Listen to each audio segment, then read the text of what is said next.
activity, the importance of it in terms of people's action orientation. What's meaningful to them? What do they care about? What are they trying to do?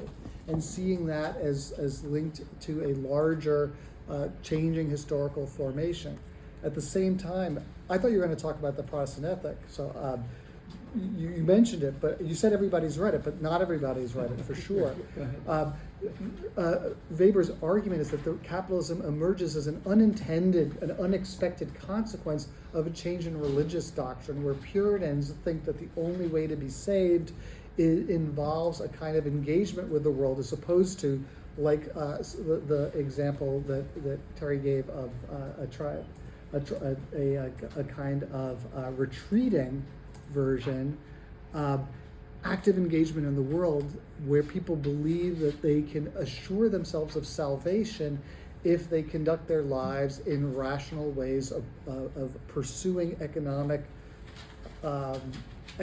goals, instead of those being antithetical to religious goals, as they are for most of Catholic Europe. They now become strangely compatible with it. And then this leads to a new way of being, a new set of meanings, a new understanding of what it means to have a personality that survives even after the religious doctrine is gone. That's the argument, controversial argument, and it was often seen, whether rightly or wrongly, as the inverse of the Marxian one. Marx is saying, from the economy comes all these ideas, including religious ideas, and Weber saying, from the religious ideas comes the economic change. It's a simplification, but it's not a terrible one.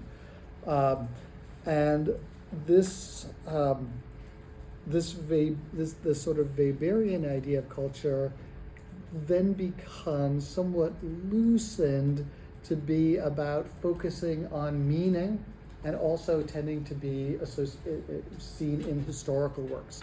A lot of historical sociologists, like Weber, and a lot of them were also culturally oriented, and so they would naturally turn to Weber as the way of thinking about culture, which is culture more in terms of these subjective meanings, not the shared, but actually that which divides us.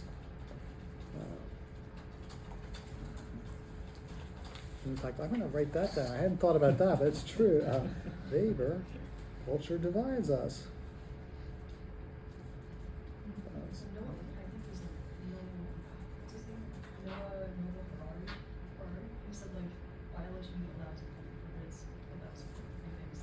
Yeah, and so this actually is a really big issue for the Germans in particular. When they think about culture, there's this opposition of nature versus culture. This is like the overriding opposition. Even Marx actually is starting from there. He's talking about when we produce and reproduce, we have two aspects. There's a natural side where we interact with the soil or we produce babies, and then there's a cultural side which changes over time. And Weber's also starting that nature culture thing, and Zimmel even more, as we'll see. Pierre? I was just a bit, so that you kind of thought that for Weber, culture divides us because individuals will have their own sort of meaning that they execute in action. But then wouldn't his whole argument fall apart? Because for him to explain why capitalism arises in the West, there has to be like a collective shift in meaning, and like people have to like collaborate in the way they're like in their meaning making and so on, because otherwise capitalism as a collective system wouldn't emerge. So like, isn't there like, I mean, I'm not sure if I really agree with the sense that it fully divides them, because they have to be like communal in that conception. Crazily enough, this is why it works for capitalism, but it doesn't work for many other things. You don't have to get everyone to agree. If I'm a plumber, let's say, and I believe that God put me on earth to be a plumber, that I'm not worse than a priest, which is the Protestant idea. Like Luther says, you've got a vocation, that's what God wants you to do. And God wants you to do it rationally and effectively and to prosper in it. Well, if I do that, I'm going to wait. If I think that God wants me to be a plumber, as opposed to like, this is just what I got to do to make my bread, I'm going to get up early. I'm going to get in as many plumbing jobs as I can by the end of the day. And I'm going to try to give my customers reason to come back to me, right? Now, I believe I'm going to go to heaven for doing that. You know that's nonsense. But you're a plumber too. And everyone's going to John's plumbing business or Joseph's plumbing business, whatever it may be. Because they're like, that guy, I'll tell you one thing about him, he plumbs like a, like that stuff's gonna shoot out for miles when he starts plunging, You've got to compete with me. You don't have to believe it, but you're either gonna starve or you're gonna act just like me, although you don't believe. And so you have to develop the same personality structure that I do to believe in a vocation, to become obsessed with work. Otherwise, you're dead beat, right? And that's actually true for you in a whip, for all of you who want to become academics. You may not be as insanely devoted to academia as I am, but you're going to have to compete with me. So if you can't induce that in yourself, a love of like, let's read, what time, can we read another book? It gets hard. Up here? So just with that, so like one person probably wouldn't be enough to like tip a whole culture into that. Is there like a sort of like a tipping point then where it's like a certain small set of number, like people have to have this mentality for then everyone else to adopt that? Is that sort of what Weber is saying? Because there's still like, I feel like there still has to be like a sort of collectiveness where like there has to be a collectiveness of people, completely of people who believe like that for everyone else to adapt. If it needs one person probably would tip the scale. Interesting. I don't. Does Weber talk about that, like the tipping point, the numbers? I don't. Nothing comes immediately back. I would say Durkheim had a very strong, explicit statement, and Weber implemented that as well, which is science begins with comparison, and so it's in that sense. Where is the tipping point? Comes out of comparing, and so Weber, at least in what I summarized, and there's a lot more in his other essays for sure. He has many things that may just be a sentence or 5 sentences or hundreds of things like that. Yeah. But if we take the big books, as I labeled, it's the comparison of where and why that would support a particular dynamic or the other. And I tried to point to those as core fundamental issues and processes which he tried to identify. On the other hand, at least I'll play scholarly commentator with Joseph John here, and say that he said we don't use causality, we use elective affinity in discussing especially the Protestant effort. And so most later social scientists want to have causal models, X leads to Y. Nevertheless, there are still a fair number of people who do types, and so they have typologies, and he did do things like that in terms of types of legitimacy, which are very important. But what he did with the whole idea of legitimacy at all is an ideological mind kind of conception of should I fight? Will I fight? Whether it's Genghis Khan or Hitler, who if they are leading me, the sense of having strong legitimacy is disastrous if you don't have that. And there are a number of cases a lot like that in the Middle East. Yeah, so let me give you 2 facts. So the answer is first, yeah, he's making comparisons. He's not looking within a society and saying what's the tipping point. He's saying compare Protestant Germany to Catholic Germany, right? Then you see it's not an accident why the Protestants become the Catholics, and then second, this idea of elective affinity is that certain types of people have in some ways like an inherent demand or for certain kinds of ideas and vice versa. So they're likely to all accept these ideas. You don't have to force it on them because there's something about the life of being a shopkeeper, for example, that makes you more likely to accept Protestantism. And there's something about the life of a peasant that makes Protestantism seem stupid, and you're like, no, I'm going to stick with the saints, thank you. And so we would imagine that rather than seeing diffusion the way we would imagine it, you'd see like once someone comes up with the idea, a whole group of people, a carrier group, will likely adopt it. That's absolutely right. Yeah. So I have it's probably a stupid question, but I want to ask like how to understand the Weberian conception of culture with rationalization, because like Weber talks about art and it's different from like in the Durkheimian and Marxist idea, like art is just embodied some kind of other things. He talks about arts as something like linked to the like charisma, individual charisma, and it's just it's just a feel like the Christmas connection, Christmas and its relationship and interaction with rationalization is very complicated. So how do I understand that? Yeah, it's complicated and it's paradoxical, right? And I think this is so. Right, so Weber at his he's putting this stuff together on religion. He's trying to come up with this theory of differentiation with these ideas of these value spheres. And here, as Terry said, now he's okay to talk about aesthetics and erotics because these are values. These are things you could pursue. Now, so what rationalization? So rationalization. Most people will say Weber uses this word in a couple of different ways. But the most important one is that something is rational, action is rational, when there's a defensible mapping between means and ends. When you know what you're doing is related to the ends. And the process of rationalization is when that coupling of means and ends becomes tighter. And the argument in the piece that we put on the syllabus, the religious rejections of the world, is that the differentiation of value spheres, or progressive differentiation of value spheres, is rationalization because it allows people to more tightly couple their means and ends. It actually forces them to. So, in 1500, you could be a wagon maker and do a decent job of making wagons, but you could cut. You could say, well, it's 3:00. I'm done for the day.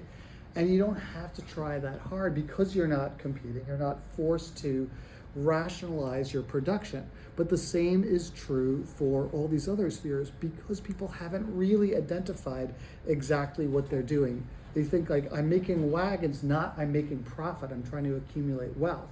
I'm painting a fresco for a church, not I'm trying to reach aesthetic beauty. So in one sense, you have all these spheres becoming rational, that people identify what's the value, and I have to pursue that at the expense of all others. I pursue beauty even if it means that the church excommunicates me for making a Madonna that's too appealing and doesn't seem to be in keeping with religious sensibilities, right? So on the one hand, these spheres are rationalizing, okay? But now so this is why JX is saying like, it seems paradoxical, right? So, rationalization makes you more effective, but it also makes you feel more trapped. At the end of the Protestant ethic, he compares us to being in a steel casing, like the tip of a nose cone of a missile, able to smash through anything in your way, but constrained, lacking freedom. Rationalization also forces us to confront the meaninglessness of life. Not that life has no meaning, but the meaning is only in us. And science in particular tells us there's no objective meaning in life. Your job, if you want to face facts, is to provide the meaning, not that, right? So this traumatic realization of the reality of the gray, the fact that in some ways nature has no values, only people have no values, traumatizes many of us. And so crazily enough, the rationalization of some of the spheres, sometimes religion, but certainly erotics and aesthetics, can be used as an escape from rationalization. So people rationalize irrationality, is Weber's argument in this thing, right? Specifically in art. So you have art movements that worship irrationality, and in Weber's time, this is rising. Weber's very ambivalent about this. He likes some of these art movements, like the Georgists. He respects them, but he also is concerned that there's a problem with allowing too much irrationality into a society. But you can rationalize irrationality in the way that you figure out how to avoid letting your art be reduced to a moral message, a sensible message, something that's good. In the same way, says Weber, erotics can be rationalized as a form of irrationality when it's made incompatible with everyday life. And that's why, says Weber, and this is not borne out by the history of the time he's writing, but that erotics is only really possible in extramarital affairs because they can't be turned into something that's functionally good for society. Like, this is something that is good. It, makes the economy run smoother because the mother packs up the lunch for the guy before he goes out or whatever. So both of these cases, rationalization produces spheres that are more clearly dissociated from other spheres, especially art, especially the sphere of culture, allows people to understand that they are more rational in the sense that they're pursuing specifically aesthetic goals and ignoring whether or not they are meeting, like whether they're making money, whether they're saying things that are true, whether they're being good people, right? And so Baudelaire, but at the same, so they're doing this more rationally in one sense, but they're also doing it irrationally to be saved from rationalization. That is weird, it is paradoxical, but it's also kind of a cool idea. And if people to my left ever, so I'm hoping Terry would see if anyone here wants to say something, because my peripheral vision is not good enough, so if you wanted to get my attention, you have to go like this, just letting you know, or it's true wherever I'm sitting. But both, just one sentence, both Durkheim and Weber did not write any book on the sociology of culture. They both, and for multiple reasons we can explore, but I would say because they both wanted to build a science, they wanted to answer the question of why the West took off and so forth. They did not want to try to build an analysis of culture in these multiple senses that we're now dealing with in this course. And this became more explicit a little bit in the Weimar years for the Germans. There's a book on our reading list where we have people ranging from Bertolt Brecht to Thomas Mann, a bunch of others. But I'll just mention in passing in terms of those, most of them were Marxist, but even though they held together in a general sense of Marxism, they had very different aesthetic issues in terms of where and how, what is good literature, and whether or not, for instance, expressionist painting. Lukács, who was the czar of this group, said no, this is bad, and Thomas Mann agreed on that score, even though they were in strong political disagreement. So, but we get to with Adorno, Horkheimer, and the Frankfurt School began to seriously try to look at music for Adorno especially, and then others began to do more and more about the arts, including certain Durkheimians became very involved with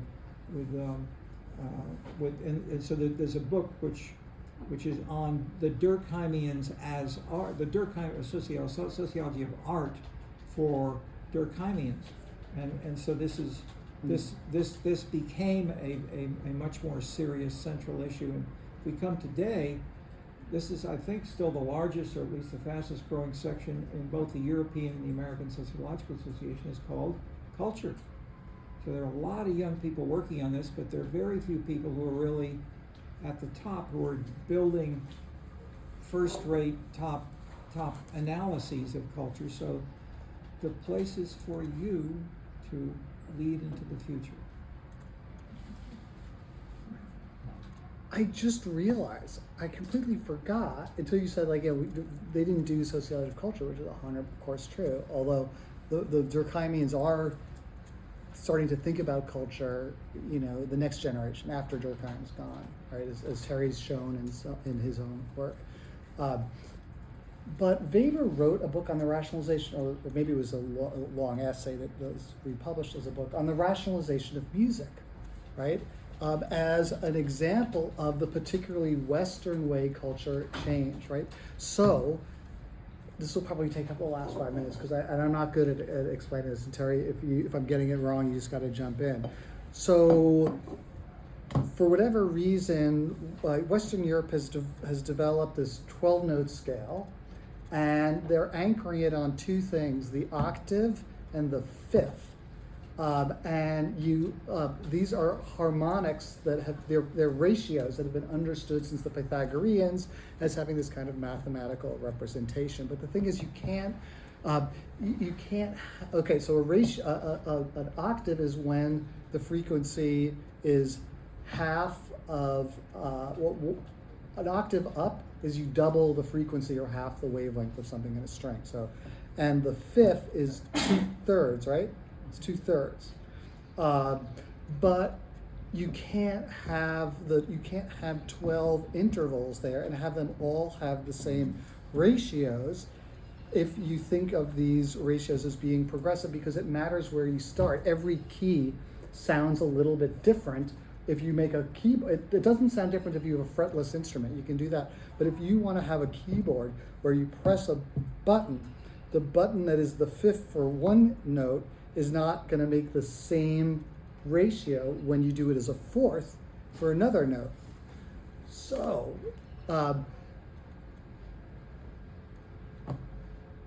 if you've ever heard Bach's Well-Tempered Clavier, he's showing off a new system where someone realized that if instead of saying, like a Pythagorean, let's take the octave, we'll split the octave here, we'll split it here, we'll split it here, we'll split it here, using ratios here.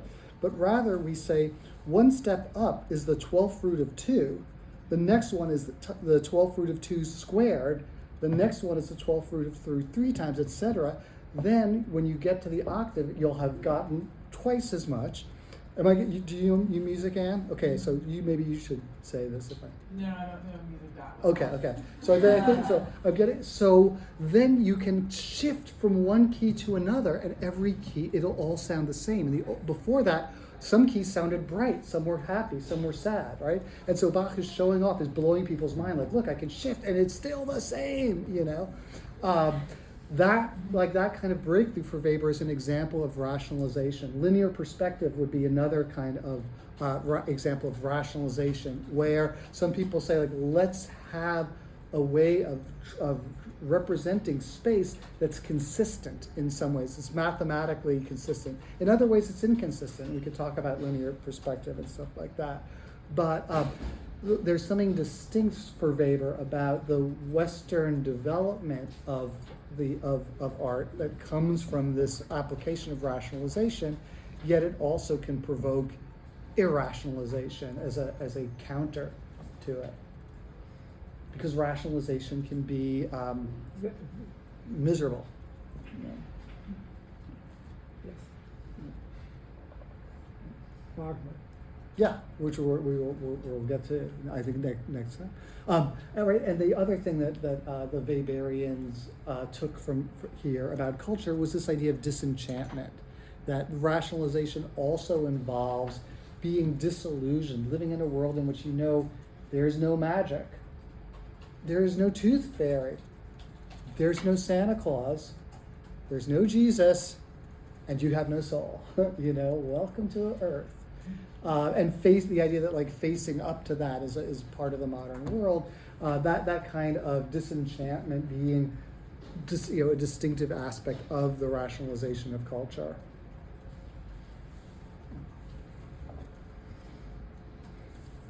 It's like we don't have enough time for a real question, do we? What do we do?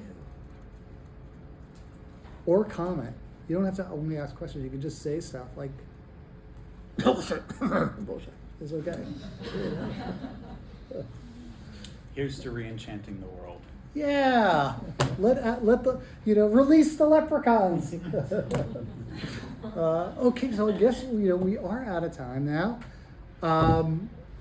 If you're having any start ordering the books right now. It was not out of laziness that once I realized how to do it, I didn't order at the bookstore. I'm not convinced that it's going to be that. Usually people don't go to the bookstore to buy their books anyway. the bookstores don't, because of that, they don't order enough, and so you go there and they don't have them. So better for you, if you're gonna stay in the class, just get the books, and if you're having any trouble, let us know immediately, and we'll make sure that the stuff is there one way or the other. Cool, very Okay. exciting.